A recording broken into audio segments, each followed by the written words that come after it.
ਅਹੰਕਾਰ ਦੀਆਂ ਚਾਲਬਾਜ਼ੀਆਂ ਤੋਂ ਬਚ ਕੇ ਰਹਿਣਾ, ਸਾਵਧਾਨ ਰਹਿਣਾ ਅਹੰਕਾਰ ਦੀਆਂ ਚਾਲਬਾਜ਼ੀਆਂ ਤੋਂ। ਅਹੰਕਾਰ ਅੰਤ ਤੱਕ ਬੰਦੇ ਦਾ ਪਿੱਛਾ ਨਹੀਂ ਛੱਡਦਾ।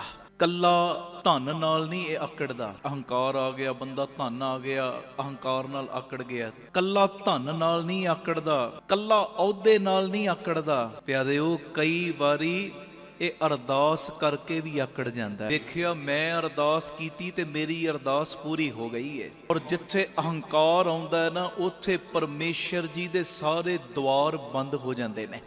ਸਾਰੇ ਦੁਆਰ, ਸਾਰੇ ਬੂਹੇ ਬੰਦ ਹੋ ਗਏ।